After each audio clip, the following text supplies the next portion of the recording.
సర్వోన్నతుడును సర్వశక్తిమంతుడు మన ప్రభువును ప్రియరక్షకుడైన యేసుక్రీస్తు వారి పుణ్యనామమున మీ అందరికీ కూడా నా నిండు హృదయపూర్వకమైన వందనాలు చెల్లిస్తున్నాను. దేవుని యొక్క మహా గొప్ప కృపా భాగ్యతను బట్టి మరి యొక్క పరిశుద్ధ దినమున దేవుని యొక్క సన్నిధానంలో మనం ఈ విధంగా లైవ్ ద్వారా కలుసుకోవడానికి దేవుడు తన కృపా భాగ్యతను అనుగ్రహించున్నారు. దేవుడు తన యొక్క ఉచితమైన కృపలో గత 10 సంవత్సరాలుగా ఫేస్బుక్ ద్వారా, యూట్యూబ్ ద్వారా, ఇన్స్టాగ్రామ్ ద్వారా దేవుని యొక్క పరిచర్య చేసేటువంటి కృపా భాగ్యతను దేవుడు అల్పుడైన నాకు అనుగ్రహించున్నాడు. ఏదో నేను గొప్పవాడిని కాదు, యోగ్యుడిని కాదు, అర్హత కలిగిన వాడిని కాదు, కానీ కేవలం ఆయన యొక్క ఉచితమైన కృపలో నా పట్ల ఆయన కనికరం ఉంచి దేవుడు నన్ను సజీవులకు జ్ఞాపకం చేసుకొని సజీవమైనటువంటి సత్య మాటలో నేను నేర్చుకోవడానికి, తన యొక్క స్వార్థను ప్రకటించడానికి దేవుడు నా కృపా భాగ్యతను అనుగ్రహించున్నాడు. ఈ యొక్క పరిశుద్ధ దినమున కొంత ఆలస్యం జరిగింది, దయతో నన్ను క్షమించండి. కొంత పరిస్థితుల వలన ఆలస్యమైంది. అయినప్పటికీ కూడా దేవుని యొక్క వాక్యాన్ని పంచుకోవాలన్న ఆశతో నేను మీ మధ్యకు వచ్చి ఉన్నాను. దేవుని యొక్క వాక్యంలోకి వెళ్ళే ముందుగా ఒక 2-3 విషయాలు చెప్పి నేను దేవుని యొక్క వాక్యంలోకి వెళ్తాను. నేను నివసిస్తున్నది కాకినాడ పట్టణంలో. మాకు దాదాపు ఒక 2 కిలోమీటర్స్ దూరంలో శుక్రవారం కలిసిన లోకమంతా కూడా మన అన్ని సహోదరులు అందరూ కూడా లోకానుసారమైనటువంటి క్రియల్లో మునిగిపోయి ఉన్నారు. హోలీ అనే ఒక పండుగలో, ఈ పండుగ దినంన ఒక కన్న తండ్రి ఆయన ఓఎన్జీసీలో ఒక అకౌంటెంట్గా, అసిస్టెంట్ అకౌంటెంట్గా ఆయన జాబ్ చేస్తూ ఉన్నారు. ఆయన తన యొక్క కుటుంబంతో కలిసి అప్పటి వరకు ఆనందించున్నాడు. తిరిగి సాయంకాల సమయంలో ఇంటికి వెళ్ళి బట్టలు మార్చుకొస్తానని చెప్పి పిల్లల్ని తీసుకొని రావడం జరిగింది. తీసుకొని వచ్చి ఆ పిల్లల్ని తాడు కాళ్ళను చేతులను కట్టేసి బకెట్లో పెట్టి తలను ముంచి వేసి, 2 బిడ్డలండి, వారు దాదాపుగా 7 సంవత్సరాలు బాబు అతను ఎల్కేజీ యూకేజీకి వచ్చాడు. తర్వాత మొదటి బాబు 1వ తరగతి నుండి 2వ తరగతిలోకి వెళ్తున్నాను. అయితే ఎందుకు ఈ సంఘటన చెప్తున్నాను అంటే, దేవుడు మనకు ఆయుష్నిచ్చింది, ఆయన పిలుపు అందుకున్నంత వరకు అది శ్రమైన, కష్టమైన, నష్టమైన, బాధలైన, ఇరుకైన వాటన్నిటిని తట్టుకొని నువ్వు మానవుడు సహించగలిగేటువంటి శ్రమను మాత్రమే దేవుడు ఇస్తాడు, కానీ మానవుడు తట్టుకోలేనటువంటి బాధలను, కష్టాలను దేవుడు ఇవ్వడు. అయితే ఆ కన్న తండ్రి ఆ చంటి బిడ్డల్ని చంపివేన్నాడు. ఎంత దారుణం అండి! ఒక తండ్రి ఒక బిడ్డ ఏదైనా బాగోపోతే తండ్రి ఎంత బాధపడుతూ ఉంటాడు, తల్లి ఎంత బాధపడుతుంటుంది. తన భార్యని అక్కడే పెట్టేసి వచ్చి హోలీ చేసుకుంటారు. గెట్ టుగెదర్గా ఓఎన్జీసీ వాళ్ళు మాకున్నది ఏంటంటే, ఓఎన్జీసీ వాళ్ళ ఫెస్టివల్స్ ఏదైనా ఉంటే కనుక వారు అందరు కలిసి ఒక చోట ఉండి వారు ఎంజాయ్ చేస్తుంటారు. వాళ్ళు డిఫరెంట్ ఏరియాస్ నుండి వస్తూ ఉంటారు కాబట్టి వారు ఏర్పాటు చేసుకుంటుంటారు. ఎందుకంటే ఆ డిపార్ట్మెంట్లో నేను కూడా వచ్చిన్నాను కాబట్టి నాకు తెలుసు.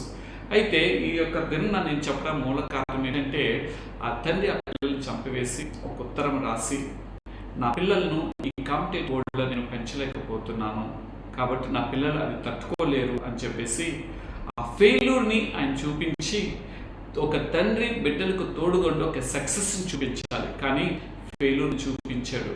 చంటి బిడ్డలండి, అల్లారు ముద్దుగా ఉన్నటువంటి ఆ చంటి బిడ్డలండి, ఆయన చంపివేసి ఆయన కూడా ఆత్మహత్య చేసుకుని చనిపోయినాడు.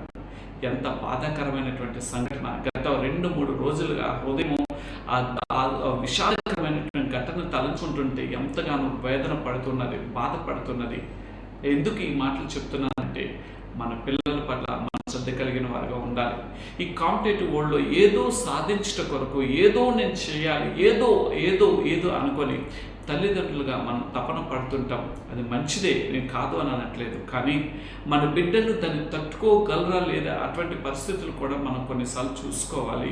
అంత మాత్రం చంటి బిడ్డలు ఎంత ఎల్కేజీ అండ్ ఫస్ట్ క్లాస్ అంటే ఎంత చంటి పిల్లలు, వారి జీవితం నగాంతరంగా, ఈయనైతే కొంత జీవితాన్ని అనుభవించాడు, కానీ ఆ చంటి బిడ్డలు ముక్కు పచ్చలాడినటువంటి బిడ్డలు, వారు ఏ పాపం చేస్తున్నారని ఇదన్నా ఆ మాటలను నేను చెప్పి దేవుని యొక్క వాక్యంలోకి వెళ్ళాలని ఇష్టపడుతున్నాను. కాబట్టి దయచేసి మీ పిల్లల పట్ల ఏదో వాళ్ళ మీద ఒత్తిడి పెంచేయాలని, వారిని లేదు ఎదుట వాళ్ళు ఆ యొక్క కెరియర్లో ఉన్నారు, నా పిల్లలు కూడా ఆ స్టేజ్లో ఉండాలని మనం పిల్లల్ని ఒత్తిడి పెడుతూ మనం కూడా ఒత్తిడికి లోనైపోతూ తల్లిదండ్రులుగా మనం బాధపడి ఇటువంటి అగాత్యం చేసుకుంటే కంటే కూడా మనకు తగినంత స్తోమతలోనే వాడు చదవగలుగుతాడా, ఎంతవరకు అంతవరకు వారిని కొంత మనం దండించాలి. అంతకు మించి వెళ్ళిపోతుంటే ఈ దినంలో యవన బిడ్డలు కూడా మొన్నటి దినం ఇదే తూర్పుగోదావరి జిల్లా మేము ఉంచినటువంటి పరిసర ప్రాంతం జిల్లాలోనే ఇంకొక యవన కుమారుడు కాలేజీలో ఒత్తిడి పెరిగిపోయిందని చెప్పి తన అపార్ట్మెంట్లో ఉన్నటువంటి వాటర్ ట్యాంక్లో తను దూకి చనిపోయి ఉన్నాడు. రెండోదిగా కాలేజ్లో ఒత్తిడి పెరిగిపోయిందని చెప్పి ఇక్కడ కాకినాడ నుండి సామర్లకోట వరకు నడుచుకుంటూ వెళ్ళి పట్టాల మీదకి వెళ్ళి చచ్చిపోదామని వెళ్తే తండ్రి ఆ సమయానికి వెళ్ళాడు కాబట్టి ఆ యవన బిడ్డ ఈ దినం సజీవుడిగా ఉన్నాడు. ఎందుకు ఈ మాటలన్నీ కూడా చెప్తున్నానంటే, ఒత్తిడికరమైనటువంటి జీవితాలు ఈ దినంలో మానవుడి మీద ఏలుబాటు చేస్తున్నాయి. ఈ శ్రమను కొలిమిలో మానవుడు పరీక్షల్లో తట్టుకోలేకపోతున్నాడు. మన జీవితంలో శ్రమలు వస్తుంటాయి, ఆర్థికపరమైన శ్రమలు వస్తుంటాయి, వేదనకరమైన శ్రమలు వస్తుంటాయి. ఆర్థికపరమైన పరిస్థితులు ఎట్లా అంటే అనుభవిస్తున్న వాళ్ళకైనా నాలాంటి వాడికి తెలుస్తుంది. మనం ఎంత శ్రమ పడినప్పటికీ కూడా ఆ పరిస్థితుల నుండి రాలేకపోతున్నాం. నేను అనుకుంటుంటాను కొన్నిసార్లు, దేవా నేను మీ పని చేస్తున్నాను కదా, ఎందుకయ్యా నేను బయటకు రాలేకపోతున్నాను అంటే దేవుడు ఒక్క మాట జ్ఞాపకం చేస్తారు. దైవజనుడైన పౌలయ్య గారు ఒక మాట అంటాడు కదా, దేవుడిని అడుగుతారు, అయ్యా నేను ఇంత పరిచయం చేస్తున్నా, ఎందుకయ్యా నాకు ఈ బాధ అంటే ఒక్క మాట దేవుడు చెప్పినాడు, నా కృప నీకు చాలును అని అన్నాడు. ఇది ఒక పరిశుద్ధ దినంన ఈ మాటల్లో కొన్నిటిని మనం తెలుసుకుందాం. భక్తులు వాళ్ళ ఆత్మీయ జీవితంలో ఏ విధంగా దేవుని సముఖమునందు నిల్చున్నారో కొన్ని విషయాలు జ్ఞాపకం చేసుకుందాం. దానికన్నా నేను మూలవాక్యంగా 1 పేతురు రాసినటువంటి పత్రిక 1వ అధ్యాయము 7వ వచనాన్ని తీసుకున్నాను. Let us come to 1 Peter 1st chapter 7th verse. ఈ విధంగా రాయబడి ఉన్నది, నశించిపోవు సువర్ణము అగ్ని పరీక్ష వలన శుద్ధపరచబడుచున్నది కదా, దానికంటే అమూల్యమైన మీ విశ్వాసము ఈ శోధనల చేత పరీక్షకు నిలిచినదై యేసుక్రీస్తు ప్రత్యక్షమైనప్పుడు మీరు మెప్పును మహిమయు ఘనత కలుగుటకు కారణమగును. ఈ యొక్క అగ్ని పరీక్షలు నిజమే మానవుడిగా ఒక కుటుంబ వ్యవస్థ ఏర్పరచబడుతుంది. ఆ కుటుంబ వ్యవస్థ ఏర్పరచబడినప్పుడు భర్త దేని కొరకు ఎదురు చూస్తుంటాడంటే, కుటుంబ వ్యవస్థను ఎక్కడ కూడా నా బిడ్డలు చిన్నపోయినటువంటి జీవితం అంటే ఏ సమస్యల్లో వాళ్ళు ఇతరులను అడుక్కోకుండా ఉండేటట్లుగా ఉండాలని తండ్రి ప్రయత్నం చేస్తుంటాడు. తల్లి కూడా తన కడుపును కట్టుకొని ఆ బిడ్డలకి ఏ కొదువు కాకుండా ఉండాలని తల్లి చూస్తుంటుంది. కానీ ఈ దినం జరుగుతున్నది ఏంటంటే, తల్లిదండ్రుల బాధలను పిల్లలు గ్రహించలేకపోతున్నారు, వారి యొక్క దుఃఖాన్ని బిడ్డలు గ్రహించలేకపోతున్నారు, ఇష్టానుసారమైనటువంటి జీవితంలో బిడ్డలు వెళ్తున్నారు.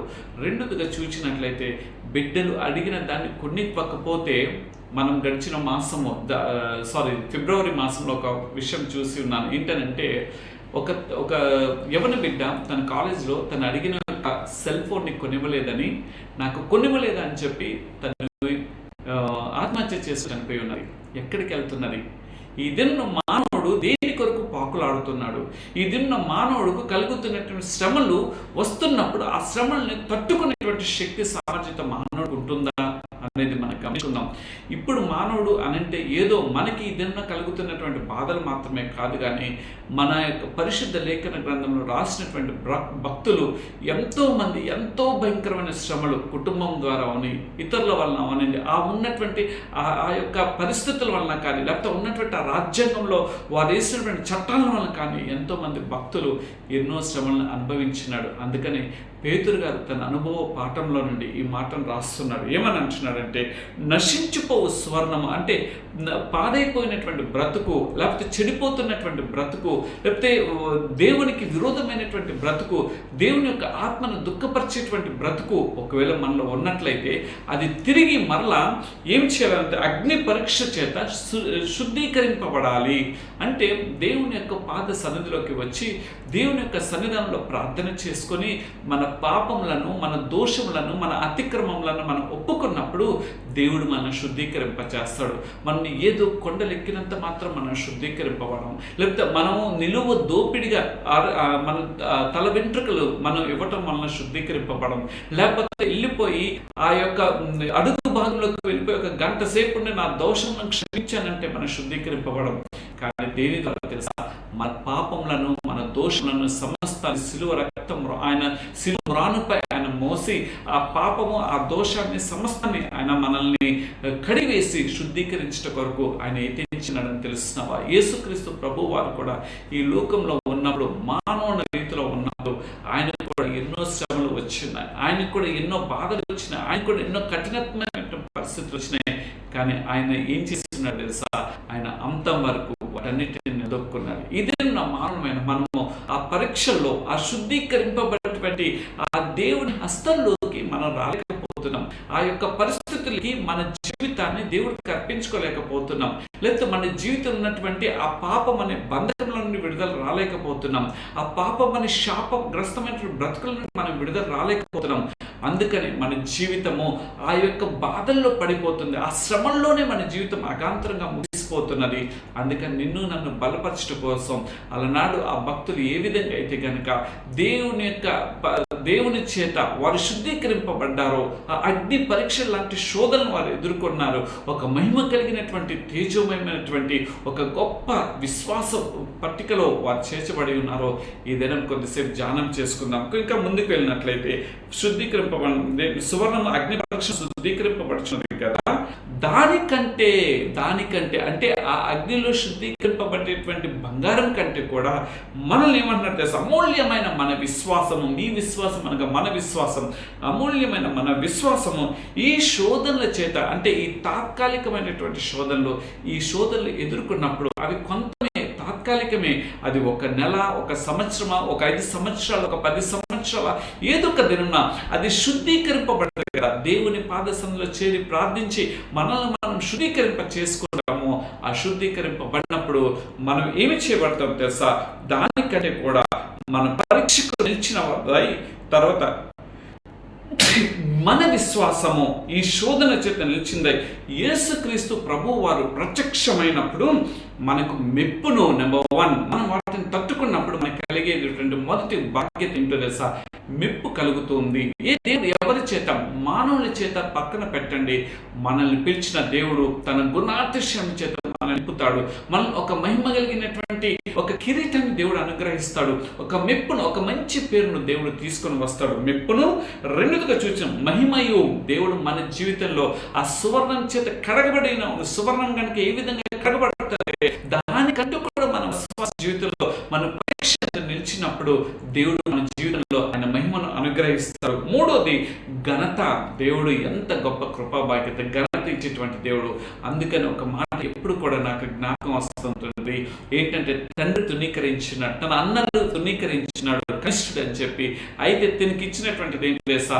ఉదయకాలం లేచి ఏదో ఆ భాగంలో ఉన్నటువంటి ఆ సద్దన్నం పెట్టుకొని వెళ్ళిపోయి గొర్రెలు కాసుకుంటుంటే వాడేమో అక్కడ దేవుని జ్ఞాపకం చేసుకున్నాడు. ఆయన అగ్ని పరీక్షల్లో ఆయన తట్టుకున్నాడు. అందుకనే ప్రపంచ పటాలంలో ఒక మంచి పేరు పొందుకున్నటువంటి దావీదు చక్రవర్తిగా పిలువబడుతున్నాడు. దావీదు గారిని హెచ్చించినటువంటి దేవుడు నిన్ను హెచ్చించలేడా? నన్ను హెచ్చించలేడా? దావీదు గారితో ఉన్నటువంటి ఆ పరీక్ష కొలిమిలో ఎక్కడంటే కన్న కుమారుడిని చంపేటువంటి పరిస్థితులు అండి. కూతురునిచ్చినటువంటి తండ్రి అంటే మామగారి చంపేటువంటి పరిస్థితులు. కానీ దావీదు గారు ఏం తెలుసా? దేవుని వైపు చూచినాడు. ఒక సువర్ణం అనే తన విశ్వాస పరిమాణాన్ని దేవుని యందు నిరీక్షణతో ఎదురు చూచున్నాడండి. ఒక మెప్పును ఆయన పొందుకున్నాడు, ఒక ఘనతను, ఒక కీర్తిని సంపాదించుకున్నాడు. ఈ దినం ఈ మాటల ద్వారా దేవుడు నీతో నాతో మాట్లాడుతున్నాడు. మనం ఆ పరీక్షలను నిలిచున్నాడు. అదేవిధంగా 1 పేతురు రాసిన పత్రిక 4వ అధ్యాయము 12వ వచనంలో కూడా ఈ మాట ఈ విధంగా రాయబడింది. ప్రియులారా, మిమ్మల్ని శోధించుటకు మీకు కలుగుచున్న అగ్ని వంటి మహాశ్రమను గురించి మీకేదో ఒక వింత సంభవించినట్లు ఆశ్చర్యపడుకుడి. మన జీవితంలో నా జీవితం ఇంకెంతేనా?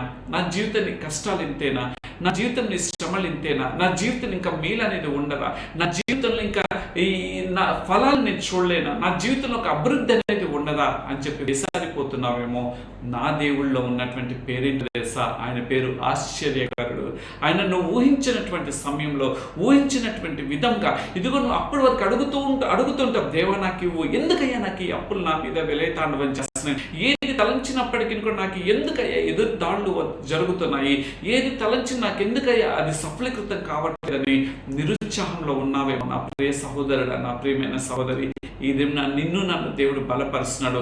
మన విశ్వాసము అది దేవుడు పరీక్షించి ఆ విశ్వాసం ద్వారా దేవుడు మన జీవితంలో ఇచ్చేటువంటి గొప్ప ఫలం ఏంటో తెలుసా? దేవుడు గొప్ప అద్భుత కార్యమును మనం చేయవాడు. ఆయన యొక్క ఆశ్చర్యమైన కార్యంలో మన జీవితంలో చేయగలిగేటువంటి దేవుడై ఉన్నాడు. ఎందుకో తెలుసా? ఆయన నామం ధర్మము ఎక్కడైతే హీనంగా దీనంగా తృణీకరించబడి ఉన్నాడో, ఇక్కడ చూసినట్లయితే ఆ యొక్క లాజరు అనేటువంటి వ్యక్తి, ఆ ధనవంతుడు ఇగో కుక్కలు విస్తున్న తినేటువంటి ఆహారాన్ని కూడా కాకుండా ఆయన తృణీకరించబడిన వాడిగా ఉన్నాడు. కానీ ఈ యొక్క లాజరు గారు చనిపోయి ఉన్నారు, ఆ ధనవంతుడు కూడా చనిపోయి ఉన్నాడు. కానీ ఆ ధనవంతుడైతే కనుక భయంకరమైనటువంటి శ్రమల కొలిమిలోకి వెళ్ళి ఉన్నాడు. కానీ లాజరు గారు అబ్రహాం గారి యొక్క రొమ్మన ఆనుకొని ఉన్నాడు. నా ప్రియ సహోదరుడా, మన జీవితాలు శ్రమలు కలుగుతున్నాయని మానవులుగా మనం కొన్నిసార్లు పడిపోతుంటాం.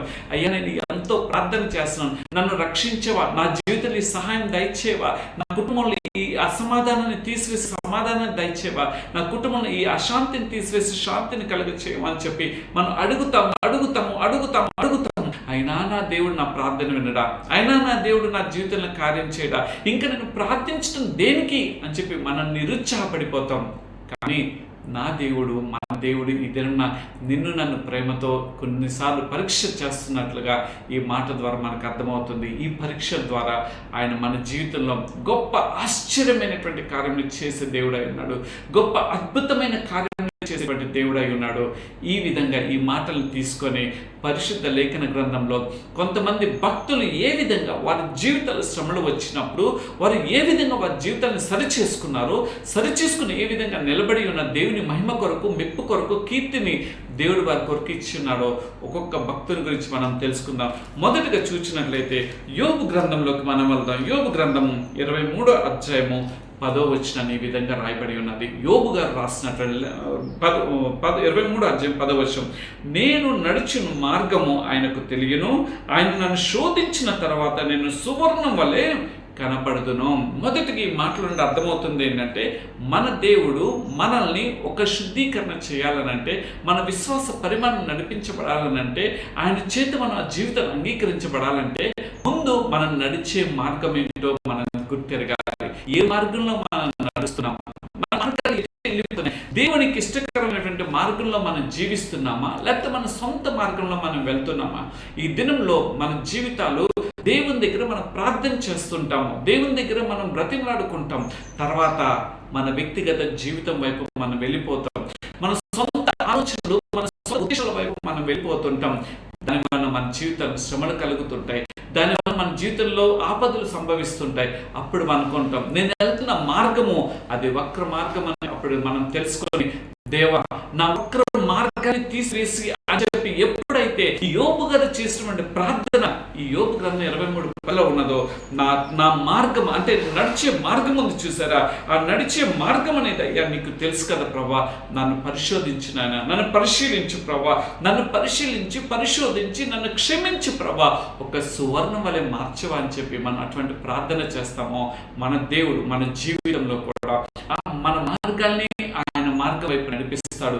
కొన్నిసార్లు మనకు తెలియకోకుండానే మనం వెళ్తున్న మార్గం ఈ విధంగా ఉంటే దేవుడు కొన్నిసార్లు డైవర్షన్ చేసి, ఈ మార్గంలో శ్రమ కలుగుతుంది, ఈ మార్గంలో నీకు బాధలు కలుగుతాయి, ఈ మార్గంలో నీకు ఇబ్బందులు వస్తాయి, ఈ మార్గంలో నీకు ఇబ్బందులు కలుగుతాయి, కాబట్టి నువ్వు వాటిని విడిచిపెట్టు అని చెప్పి నువ్వు అప్పగించుకుంటూ వెళ్తుంటావు, దేవుని దగ్గర ప్రాధేయపడుతుంటావు.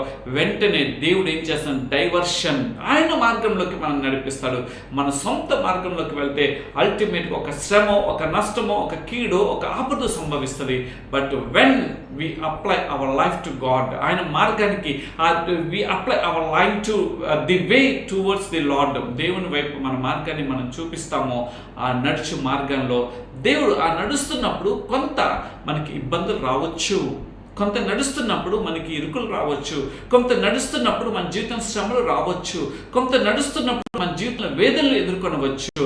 అయితే వాటి ఎదుర్కొన్నప్పుడు దేవుడు ఏం చేస్తాడు తెలుసా, సువర్ణం వల్లే నిన్ను నన్ను మారుస్తాడు. కాబట్టి మన మార్గాలు ఈ దిన ఎలా ఉన్నాయి, మనం నడుస్తున్నటువంటి మార్గము మనకి అది యోగ్యంగానే కనిపిస్తుంది. అంతేగానే ఉంటాడు కదా భక్తుడు, ఒకడు నడుస్తున్నటువంటి మార్గం ఎట్టుదన్నదో వాడు గుర్తెది నడిచినట్లయితే ఆ మార్గము ఎక్కడికి తీసుకువెళ్తుందో, గమ్యం ఏంటో వాడికి తెలుస్తుంది. కానీ ఆ మార్గాన్ని గుర్తెరిగే వారికి మనం ఉంచున్నామా? మన మార్గాలు ఏదో తిన్ననైన మార్గంలోనే వెళ్తున్నా, నేను ఎంతో ప్రార్థించే వ్యక్తిగా నేను ఉన్నాను, ఎంతగానో దేవుని కొరకు ప్రాకులనే వ్యక్తిగా ఉన్నాను, కానీ నా జీవితంలో ఎందుకు జరుగుతున్నాయని నిరుత్సాహపడుతున్నావా? దేవుడు నిన్ను నన్ను ప్రేమతో హెచ్చరిస్తున్నాడు. ఏమి తెలుసా, నువ్వు నడుస్తున్న మార్గాలు విడిచిపెట్టు, మన మార్గంలో దేవునికి అప్పగించుకున్నాం, మన మార్గంలో ఆయన మార్గాలకి అప్పగించుకుందాం. అప్పుడు ఆయన సువర్ణం వలె ఆయన పరిశీలించి సువర్ణం వలె ఇక్కడ నన్ను శోధించిన తర్వాత మన జీవితంలో కొన్ని శోధనలు వస్తాయి. ఆయన మార్గంలో నడిచినప్పుడు అది కుటుంబ పరంగా రావచ్చు, ఇతరుల వల్ల రావచ్చు, లేకపోతే నీ తోబుట్టుల వల్ల రావచ్చు, లేకపోతే నువ్వు ఉన్న పరిసర ప్రాంతాల వల్ల శ్రమలు ఎదుర్కొలు రావచ్చు. But God won't leave you. దేవుడు నిన్ను విడిచిపెట్టడు. ఆయన శోధించిన తర్వాత నేను సువర్ణంగా మారుస్తాడు. నిజమే, బంగారం అది చూచినప్పుడు ఇది బంగారమా అని అంటాము.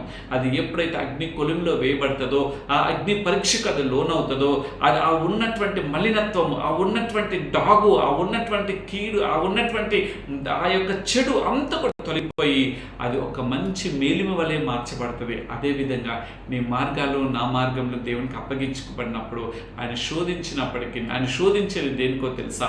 నువ్వు ఆశించిన ఆశీర్వాదాల కంటే, నువ్వు ఆశించిన దీవెనల కంటే కూడా దేవుడు అత్యధికమైన ఆశీర్వాదాలు దీవెనలు ఇచ్చేటువంటి దేవుడై ఉన్నాడు.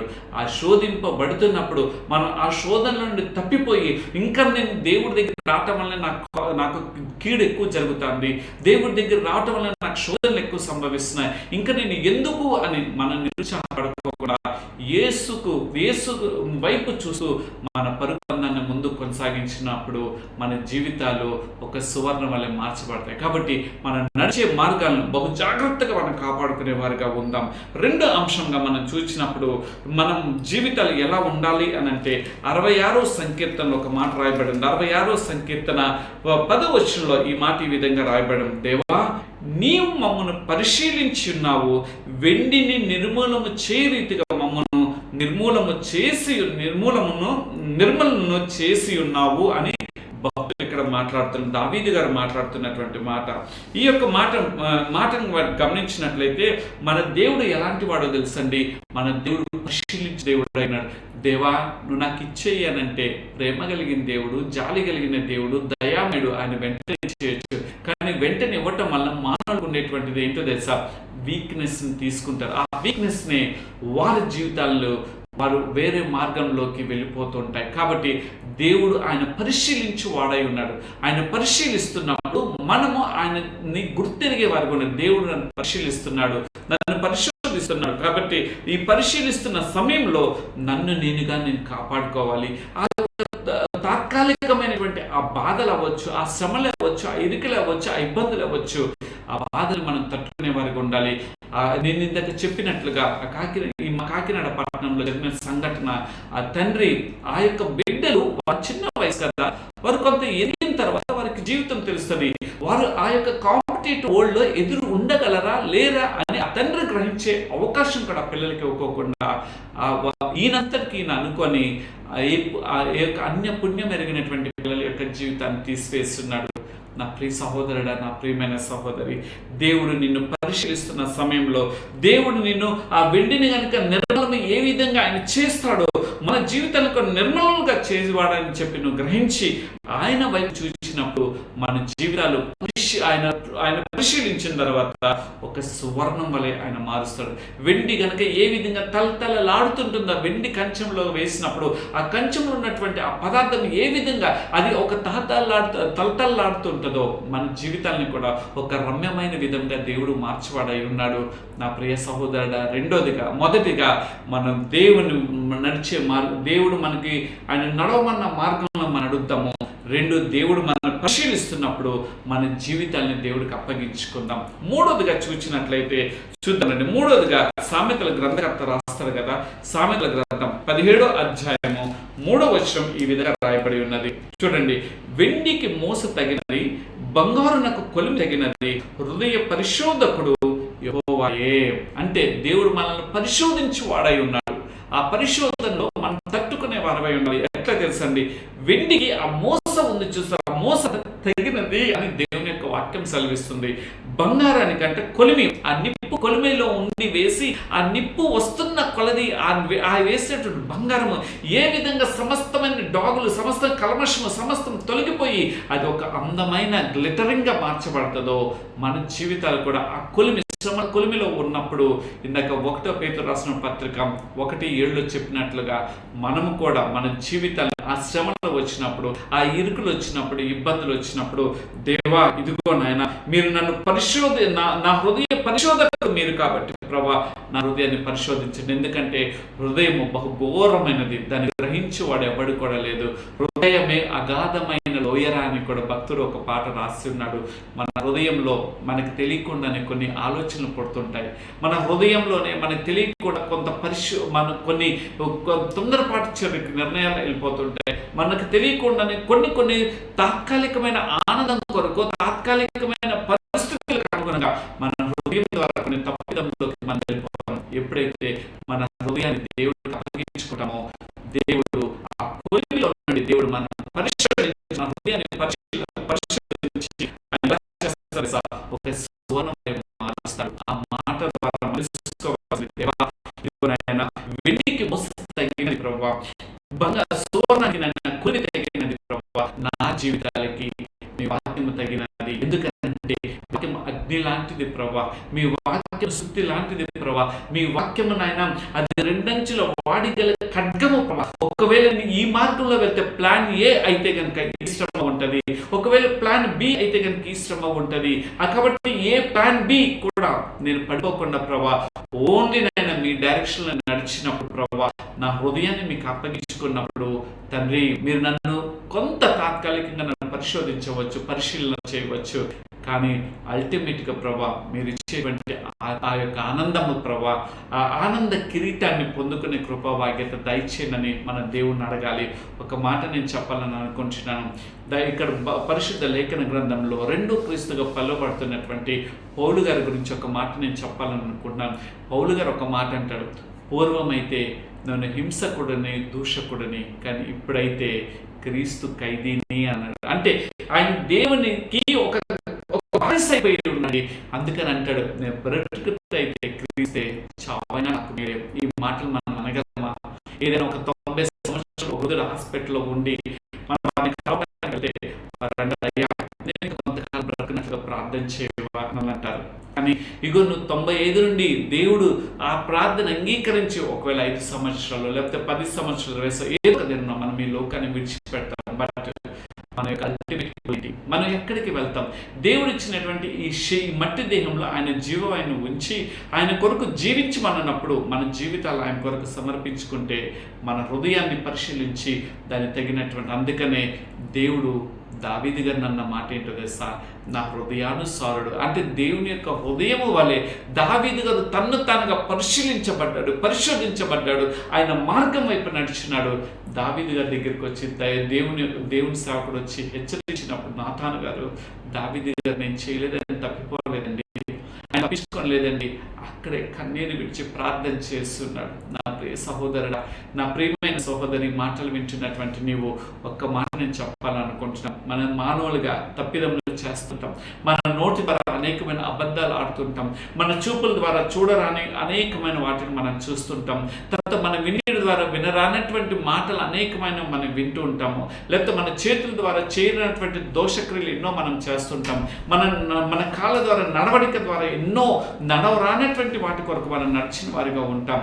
కానీ దేవుడి దగ్గరికి వచ్చి, దేవా మీరిచ్చిన అవయ భాగాలు నాకు ఇచ్చినప్పుడు నేను పాపం అనగా తండ్రి నా ఇద్దరైనటువంటి ఆదాముని సృష్టించలేదయ్యా. నాయన తన ఎముకల్లో ఎముకగా ఉన్నటువంటి అవ్వగారిని కూడా మీరు ఏ పాపంతో మీరు ఈ లోకంలోకి తీసుకురాలేదు. కానీ ఎప్పుడైతే మీ మాటను వినుకోకుండా మీ మాటను తృణీకరించున్నాడో అక్కడే ఈ లోకంలోకి పాపం వచ్చింది.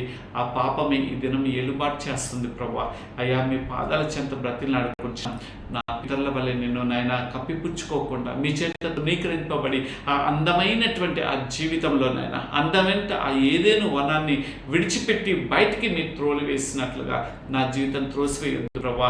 అయ్యా దావీదు గారి పాపాన్ని ఒప్పుకున్నట్లుగా నేను నా పాపమును ఒప్పుకుంటున్నాను, నా దోషులను ఒప్పుకుంటున్నాను ప్రభా, నన్ను శుద్ధీకరింపచేసి ప్రభా మీ కొరకు నన్ను వాడుకోండి అని చెప్పి మన హృదయము అంతర్భాగంలో నుండి మనం పాపాన్ని ఒప్పుకున్నప్పుడు దేవుడు ఆయన ఎటువంటి వాడో తెలుసా, చిప్పో నువ్వు నన్ను బాధ పెట్టేవాడిని విడిచిపెట్టు, నువ్వు బతిలాడుకున్న విధానాన్ని బట్టి వెంటనే ఆయన కనికర సంపన్నుడు కాబట్టి ఆయన కనికరం చూపించి ఆయన వెంటనే మనల్ని క్షమించేవాడై ఉన్నాడు.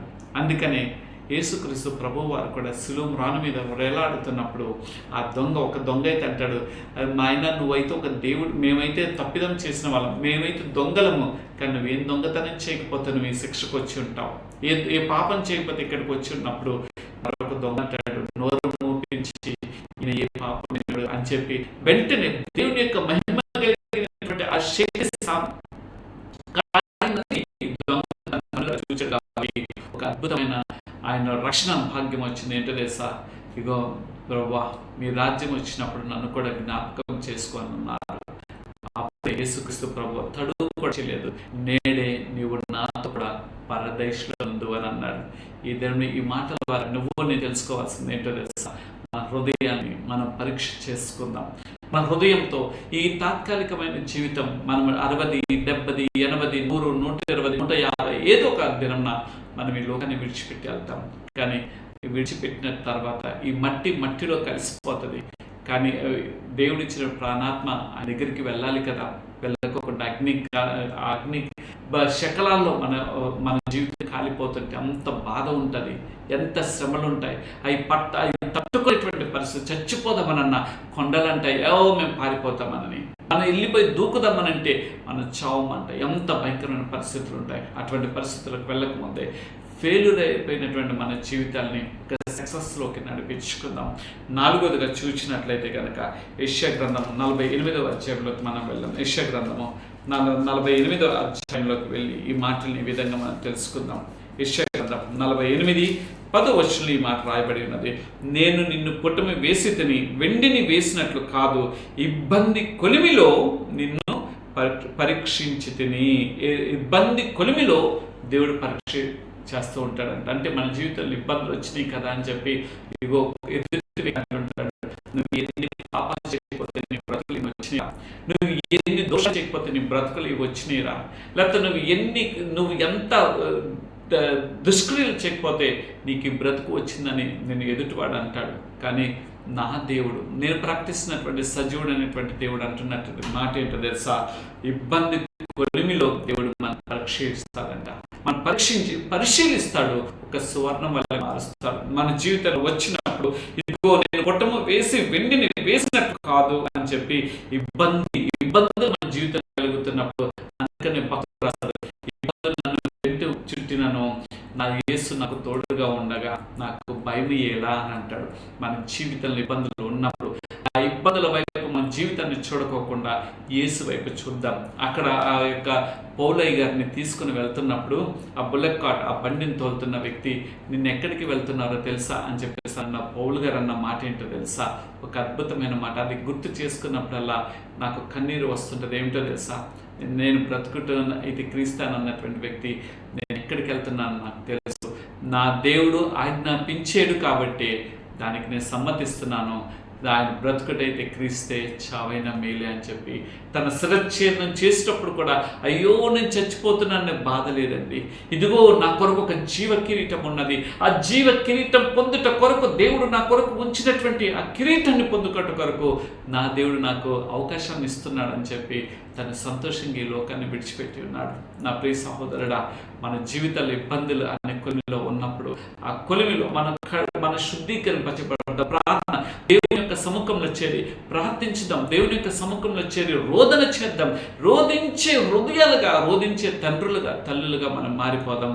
ఆ ఇబ్బందుల కొలిమిలో నుండి మనల్ని, మన కుటుంబాన్ని మనం రక్షించుకుందాము. అందుకని ఇబ్బంది కొలిమిలో దేవుడు మనం పరీక్షిస్తున్నప్పుడు ఆ పరీక్షలను మనం బహు జాగ్రత్తగా ఎదుర్కొందాం.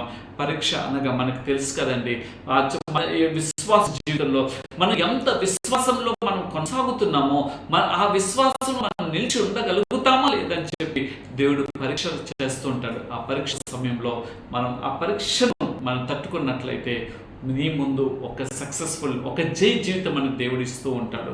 అందుకని ఇబ్బంది కొలిమిలో దేవుడు పరీక్షిస్తున్నప్పుడు దేవుని పాదాల మీద మనం పడిపోదాం. 5వదిగా చూసినట్లయితే ఇర్మియా గ్రంథకర్త రాస్తాడు కదా, ఇర్మియా గ్రంథం 9వ అధ్యాయము 7వ వచనంలో ఈ విధంగా రాయబడింది. కావున సైన్యములకు అధిపతి యెహోవా ఇలాగూ సెలవిచ్చుచున్నాడు, ఆలకింపుము, వారిని చుక్కము చేయునట్లుగా నేను వారిని కరిగించుచున్నాను. నా జనులను బట్టి నేను మరేమి చేయదను. అంటే దేవుడు కరిగిపోయేటట్లుగా మనం చేస్తుంటారు. అనగా మన హృదయ కాఠిన్యం అంతా కూడా కరిగిపోయి క్రీస్తు యేసు కలిగినటువంటి ఆ మనసును దేవుడు మనకు అనుగ్రహిస్తాడు. నిజమే కదండి. ఒక క్రొవ్వొత్తిని మనం గదిలో పెడతాం. ఆ క్రొవ్వొత్తి మనం పెట్టినట్లుగా అది ఉండదు.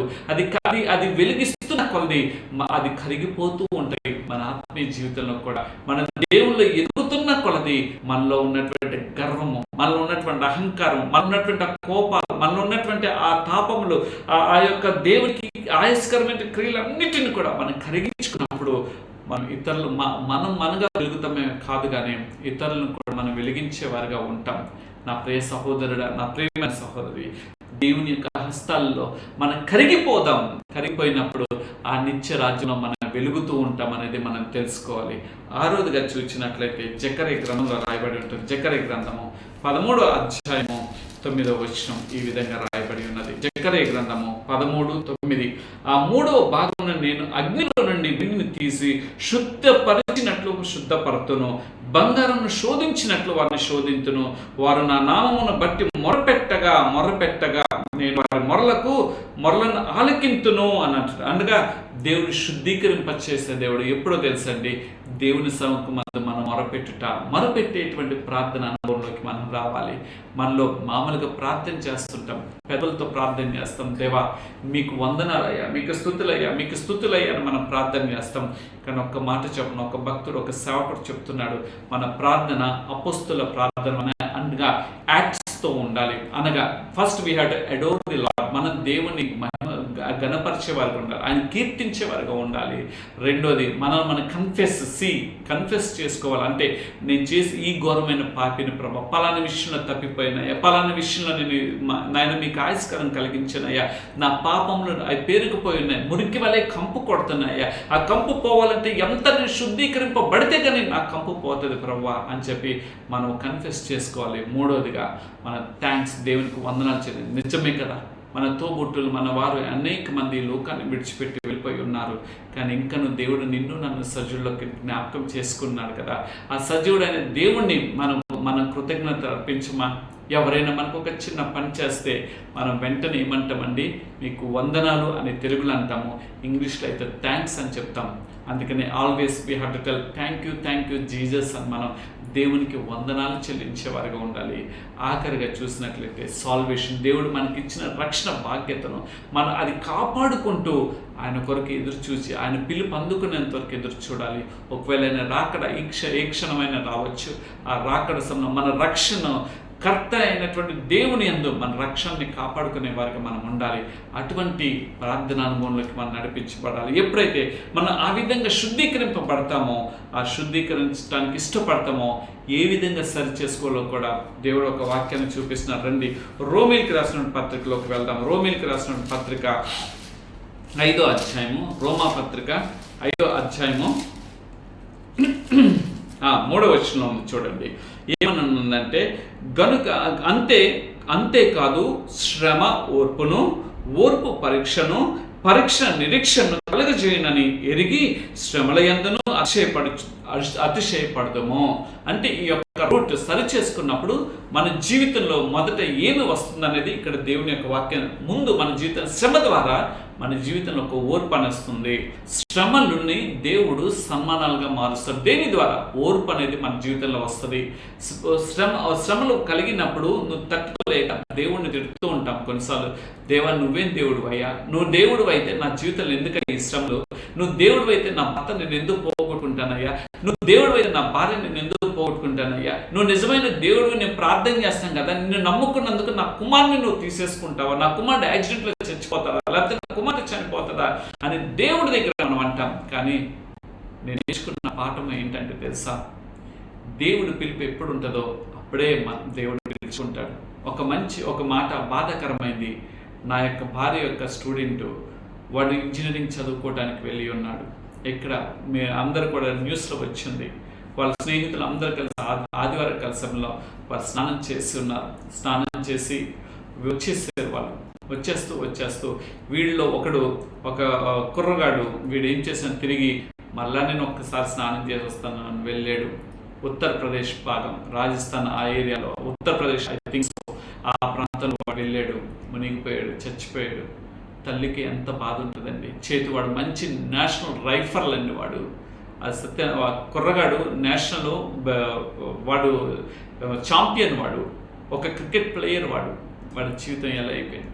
తల్లి తండ్రి ఎంత బాధపడుతుంటారు, వారి గుండె ఎంత కరిగిపోతూ ఉంటుంది, వారు ఎంత దుఃఖక్రాంతులు అవుతారు. అయ్యో నా కుమారుడు ఈ ఇయర్తో ఇంజనీరింగ్ అయిపోద్ది, వాడు నా చేతుల్లోకి వచ్చేస్తున్నాడు, నాకు ఒక కష్ట సమయంలో నా కుమారుడు ఉంటాడని ఆ తండ్రి ఆ తల్లి ఎంత ఆశలు పెట్టుకొని ఉంటారు. కానీ బిడ్డలు ఈ దినం నా తల్లిదండ్రుల మాట వెనుకోకుండా వారు తల్లిదండ్రుల శ్రమలకు పాలు చేస్తున్నారు. అయినా తండ్రి తల్లి ఆ సమయంలో ఒకవేళ కోపపడవచ్చు. కోపపడిన తర్వాత వదిలిపెడతారా? అయ్యో నా కుమారుడా, నువ్వు అన్నం తినలేదు కదా నాన్న, అన్నం తిందువురా అని చెప్పి తల్లి తండ్రి పిలుస్తారు. తల్లి గుండె అయితే ఇదిగో నువ్వు తింటే కానీ నేను తినలేం. తల్లి ఇంకా బతిలాడుతూ నువ్వు వెళ్ళి ముద్దలు పెట్టి తినిపిస్తుంది కదా. ఇదేనా శ్రమల వైపు పిల్లలు అడుగెడుతున్నారు, కానీ తల్లిదండ్రుల యొక్క ఓర్పును వారు చూడలేకపోతున్నారు. ఆ ఓర్పు వాళ్ళు సహించి నశించిపోయేటట్లుగా పిల్లలు తయారవుతున్నారు. ఇదేమన్నా మనం సరి చేసుకోవాల్సింది ఏంటో తెలుసా? శ్రమల్ని దేవుడు శ్రమల్లో కూడా దేవుడు ఓర్పిస్తాడు. ఆ ఓర్పు తర్వాత ఇంకొంది చూడండి, పరీక్షకు దారితీస్తుంది. ఆ పరీక్ష నేను ఏం చేస్తుంది? ఒక నిరీక్షణ ఇస్తుంది అని ఈ రోమిల్కి రాసిన పత్రిక 5:3 ద్వారా మనకు తెలుస్తుంది. ఆ నిరీక్షణ మనం పొందుకోవాలంటే మొదట శ్రమ ఉండాలి. నాకు శ్రమ కలిగి ఉండటం మేలాయనని భక్తుడు అన్నాడు కదా.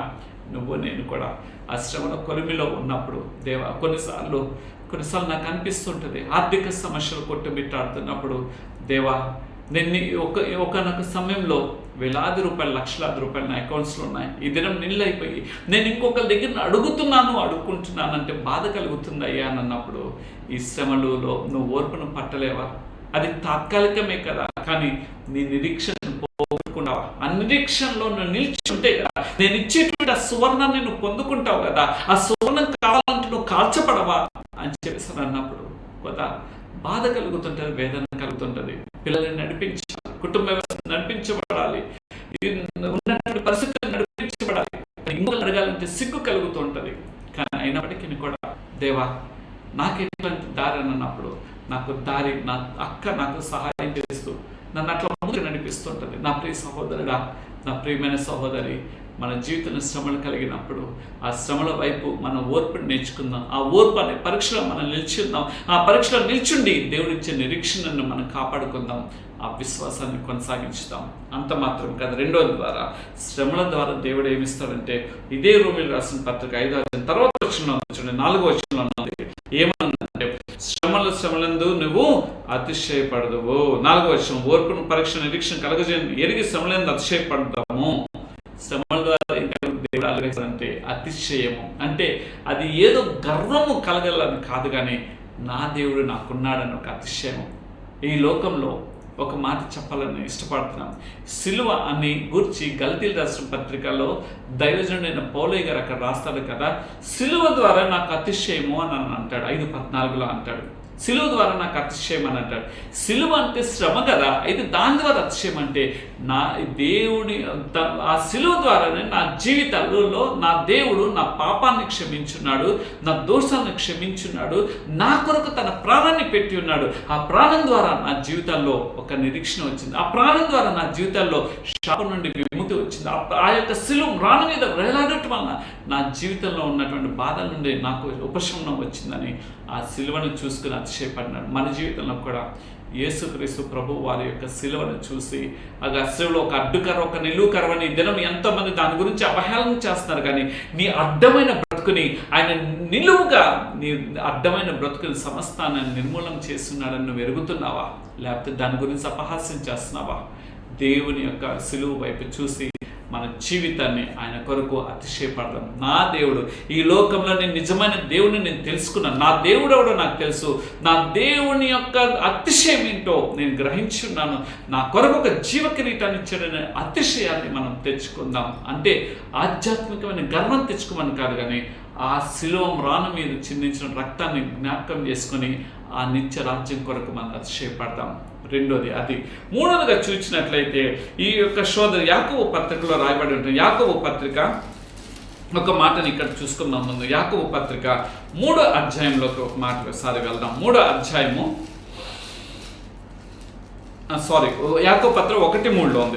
యాకోబు పత్రిక 1:3లో రాయబడింది. చూడండి ఇక్కడ ఏమని రాయబడిందో, శోధనలను ఆనందంగా మహా ఆనందంగా ఎంచుకోండి. చూడండి 1:2-3 కలిసి, నా సహోదరులారా, మీ విశ్వాసం కలిగి పరీక్ష ఓర్పును పుట్టించినని ఎరిగి మీరు నానా విధమైన శోధనలు పడినప్పుడు అది మహా ఆనందమని ఎంచుకొనడి. మన జీవితంలో శోధనలు కలిగినప్పుడు, భక్తుల జీవితంలో వాళ్ళు రంపాలతో కోయబడ్డారండి, నూనెలో వేసి కాల్చి వేశారండి, వారిని అడ్డంగా సిలువేసి చంపేశారండి, వారిని తీసుకెళ్ళి నిర్దాక్ష్యంగా పొడిచి చంపేశారండి. అయినప్పటికీ కూడా వారి విశ్వాసంలో వారు తొలగిపోలేదు. ఈ యొక్క తాత్కాలికమైన ఈ శరీరం మాత్రమే కదా, కానీ ప్రాణం వెంటనే నా దేవుడు తీసుకొని వెళ్తాడని వారు ప్రాణాలు సైతం వారు లెక్క చేయకోకుండా యేసు వైపు చూసి ఉన్నారు. ఈ దినం మన జీవితం కూడా యేసు వైపు చూసే విధంగా ఉంటుందా? దాన్ని ఒక మహా ఆనందంగా, శ్రమ కలిగి ఉంటే నాకు ఆనందం ఆయన అని చెప్పి భక్తుడు అన్నట్లుగా మన జీవితం కూడా శ్రమలు కలుగుతున్నప్పుడు దాన్ని ఒక ఆనందంగా ఎంచుకునే ఆ యొక్క అనుభవంలోకి రావాలంటే ఎంతో గొప్ప ప్రార్థన వరం మనలో కావాలి. ఎంతో గొప్ప దేవుని సన్నిధానంలో గడిపేటువంటి ఆ యొక్క అనుభవంలోకి మనం వచ్చినప్పుడు దాన్ని మహా ఆనందంగా ఇస్తాం. భక్తుడు ఒక మాట రాస్తూ ఉంటాడు. తన యొక్క ఆ బుక్లో ఒక దైవజనుడిని తీసుకుని వెళ్ళి, దైవజనుడు స్వార్థ పరిచయ ట్రైబల్ ఏరియాస్లో చేస్తుంటారు. ఆ ట్రైబల్ ఏరియా యొక్క అధిపతి ఏం చేస్తాడంటే, నువ్వు గనక వదిలిపెట్టకపోతే నిన్ను నీ పిల్లల్ని చంపివేస్తాను అని అంటాడు. అయినా సరే ఈ యొక్క భక్తుడు దేవుణ్ణి విడిచిపెట్టినానని అంటాడు. మొదటగా తన కుమార్ని చంపివేస్తాడు. ఆయన నో టర్నింగ్ బ్యాక్, నేను వెనకకు వెళ్ళను. తర్వాత తన భార్యను చంపివేస్తుంటాడు, తన కళ్ళ ముందే చంపివేస్తూ ఉంటాడు. అయినా ఐ వోంట్ టర్న్ బ్యాక్, నేను వెనకకి తిరిగి చూడను. చివరికి తను చంపేటువంటి పరిస్థితి వచ్చినప్పటికీ నువ్వు ఎదురు తిరగలేదు. ఏ వ్యక్తి అయితే చంపి ఉన్నాడో ఆ వ్యక్తే దేవుని యొక్క పరిచయను అందించినాడు. దేవుని సేవకుల యొక్క రక్తం చింది ఏ వ్యక్తి అయితే చిందింప చేస్తాడో ఆ వ్యక్తిని దేవుడు తన పరిచయలో వాడుకుంటాడు. నా ప్రియ సహోదరుడా, దాని యందు మనం అతిశయపడదాం. దాన్ని మనం ఒక మహా ఆనందంగా ఎంచుకుందాం. ఒకవేళ వారు దేవుని కొరకు నువ్వు చనిపోతే దేవుని యొక్క రాజ్యంలో నీకు అగ్రస్థాంబూల్యం ఉంటుంది, అగ్రస్థానం ఉంటుంది. అనేకమైన మెట్లు ఉంటాయి. ఒక దేవుని కొరకు హతసాక్షులు కాబడినటువంటి ఒక భాగము తర్వాత అంచెలంచెలుగా ఉంటుంది.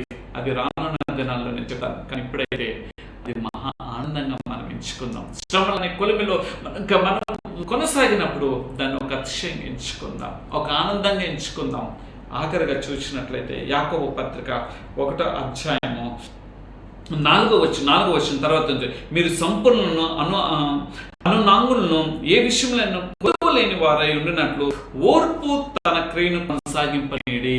ఇంకోటి ఏంటి మనం సరి చేసుకుంది అంటే ఆ యొక్క కొలిమి పరిస్థితులు వచ్చినప్పుడు మన జీవితంలో ఓర్పు ఉండాలి. ఆ ఓర్పు సమస్తను. అందుకనే ఈ లోక సాంతం కదా, శాంతము సముద్రం కంటే కూడా గొప్పది, సముద్రమే మహా గొప్పది కదా, దానికంటే శాంతము గొప్పదని అన్నారు.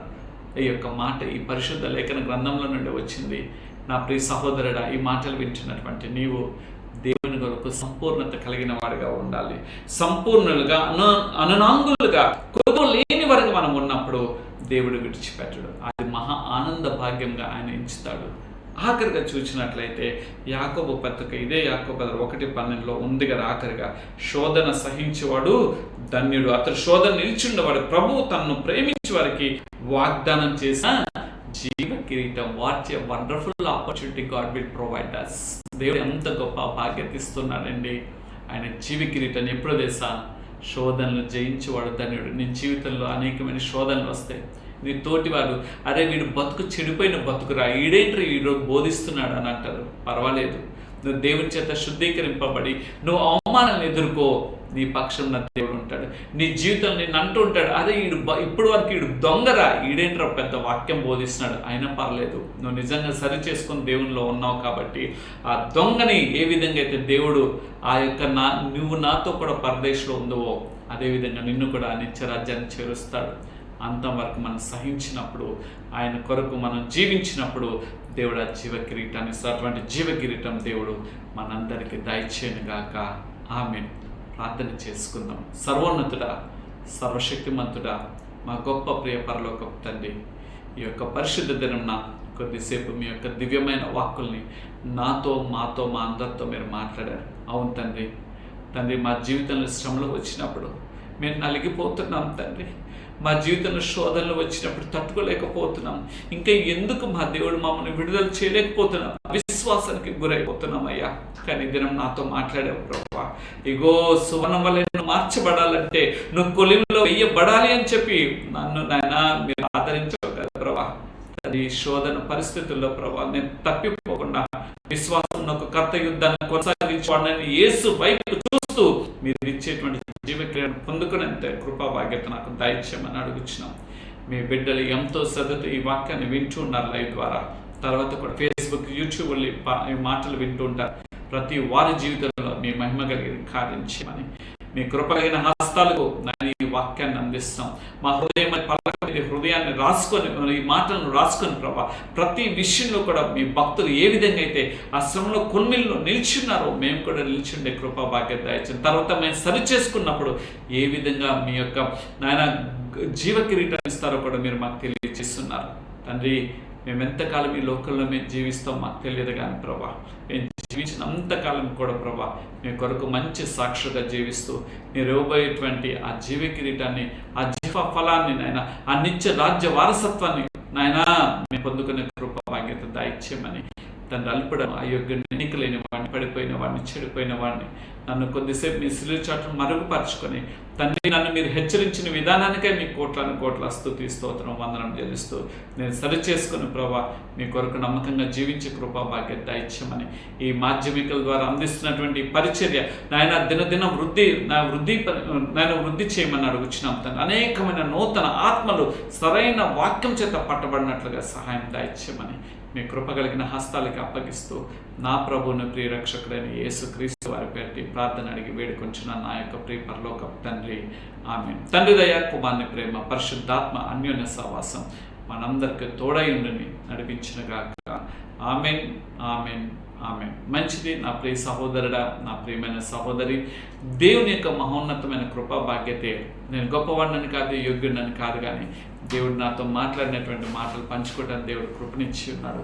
మీరు మీ యొక్క అనుదిన ప్రార్థనలో మీ గురించి అనునిత్యం ప్రార్థన చేస్తున్నాం.